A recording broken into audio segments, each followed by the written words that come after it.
안녕하십니까. 사주상담가 이교입니다. 유명인 사주분석. 오늘은 노벨 문학상을 수상한 한강씨의 사주분석이 되겠습니다. 한강씨가 우리나라 최초로 노벨 문학상을 받았는데요.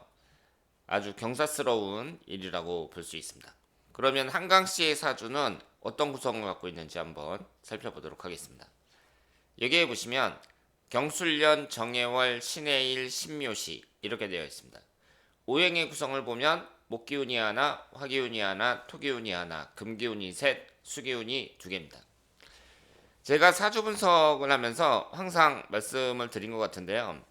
이 사주팔자를 딱 보고 이 사주는 노벨상을 받을 만한 사주야. 이 사주를 갖고 있는 사람은 노벨상을 받을 거야. 뭐 이런 식의 분석은 안 되겠죠. 이 사주팔자라는 것은 그 사람이 타고난 운의 흐름이라고 볼 수 있고요. 이것이 목화토금수로 구성되어 있는데 이 목화토금수는 각각 긍정의 의미도 갖고 있고 부정의 의미도 갖고 있습니다. 그러면 내가 인생을 살아가면서 어떻게 나의 의지라든가 아니면 주변 환경에 의해서 어떤 삶을 살아가느냐에 따라서 이 목화토금수 오행이 긍정적으로 나타날 수도 있고 부정적으로 나타날 수도 있습니다. 사주가 아주 순박하고 마음이 여린 그런 사주라고 하더라도요. 만약에 주변 환경이 아주 안 좋잖아요. 그러면 그 사람이 뭐 아주 거친 삶을 살 수도 있고 그런 성격의 소유자가 될 수도 있죠. 그래서 우리가 일단 사주 구성을 보면 그 장점은 잘 개발하고 단점은 잘 보완을 하려는 그런 자세가 필요하다고 볼 수 있고요. 한강 씨의 사주 구성은 일반적으로 그게 흠잡을 데가 없는 아주 유리한 구성을 갖고 있는 사주라고 볼 수 있습니다. 일단 오행을 다 갖고 있는데요. 금기운하고 수기운이 강해요. 지금 이 수기운이 월지 포함해서 두 개고요. 그리고 천간에 금기운이 세 개가 있습니다. 이 금기운은 비견겁재를 나타내고요. 비견겁재가 비교적 강하다고 봐야죠. 그러면 작가라는 것도 전문직이고 자영업이기 때문에 이 비견겁재가 3개, 4개 정도 있다는 거 이것이 작가로서는 좀 유리할 수 있습니다. 한강 씨가 그 노벨상을 받은 작가라는 점에서 봤을 때 주목해야 될 것이 이 수기운인데요. 해수가 2개 있습니다. 그리고 이것이 식신상간운에 해당이 되거든요.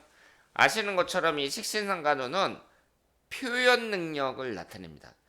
글을 쓴다든가 그림을 그린다든가 말을 한다든가 이런 쪽으로 발달이 됐다고 봐야죠.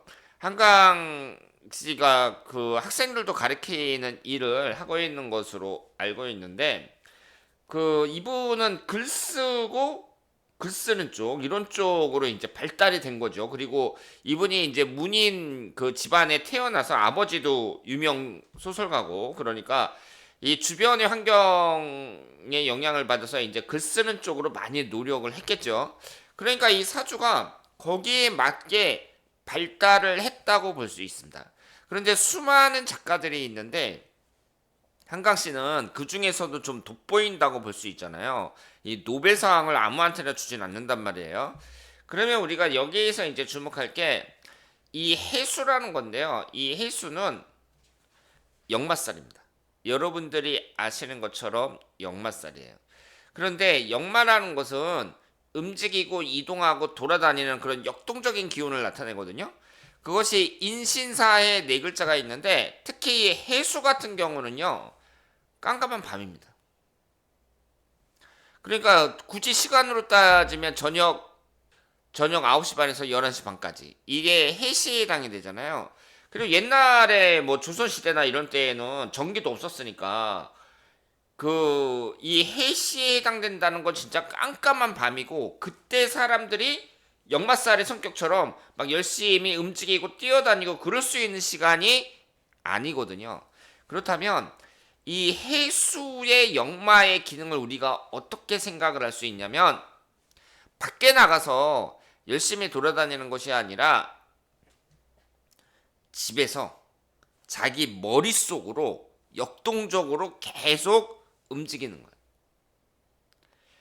그러니까 생각도 많이 하고 그러면서 자신과의 그 치열한 싸움이라고도 표현할 수 있겠죠. 그러면서 글을 적어 나간다고 볼 수 있습니다. 그러니까 글이라는 게 내가 영감도 얻어야 되고 그 기술적으로 글 쓰는 그런 기술도 있어야 되고 그렇잖아요. 그러니까 일종의 철학자라고도 볼 수 있단 말이에요. 작가라는 것은 철학자라고도 볼 수 있습니다. 그런데 그 특징을 잘 나타내 주는 것이 바로 이 월지와 일지에 있는 이 해수라고 볼 수 있습니다. 지금 우리가 일반적으로 분석하는 것처럼 뭐 이성운 같은 걸 볼 때도 이성운도 전혀 문제가 없어요. 지금 남자를 나타내는 해수가 여기에 있는데 뭐 충이나 원진도 없고, 그리고 남자를 나타내는 관성운이 하나가 있는데 일간인 신근과 구성도 아주 좋습니다. 그리고 흘러가는 대운에서도 특별히 흠잡을 게 없고요. 그 중에 하나 꼽는다면 36세에서부터 45세까지 개미대운. 이때가 이제 그 이분의 대운을 10년 단위로 나눴을 때는 그나마 좀 다른 대운에 비해서 불리하다고 봐야죠. 왜냐하면 미토가 딱 들어가면서 해묘미 삼합이 형성이 돼요. 그러면서 강하게 목기운을 형성합니다. 그러면 여기에서 목기운이 용신운이 될 수도 있는데요. 그런데 이분처럼 이렇게 목화토금수 오행이 골고루 다 들어가 있는 이런 사주에서 한 가지 오행이 삼합이 된다. 그때에는 그 균형이 깨진다고 봐야 되거든요. 너무 많아진다고 봐야 된단 말이에요. 그렇기 때문에 이 36세에서부터 45세까지 개미 대운을 그 용신운이라고 보기는 어렵습니다. 그래서 삼합이 들어왔을 때가 다른 연령대에 비해서 좀 불리하다고 봐야 되고, 그 외에는 문제가 없다, 이렇게 말씀을 드릴 수 있습니다.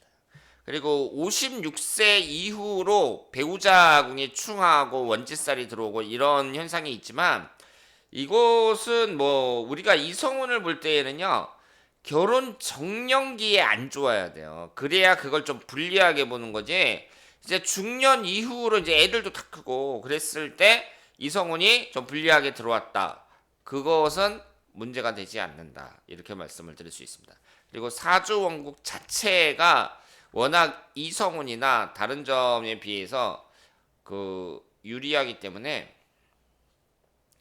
이 사주는, 한강씨의 사주는 뭐 좋고 나쁜 것을 따지기보다는 이제 노벨상 수상자로서 어떤 특징을 갖고 있는가, 이것을 좀 살펴보는 것이 좋겠습니다.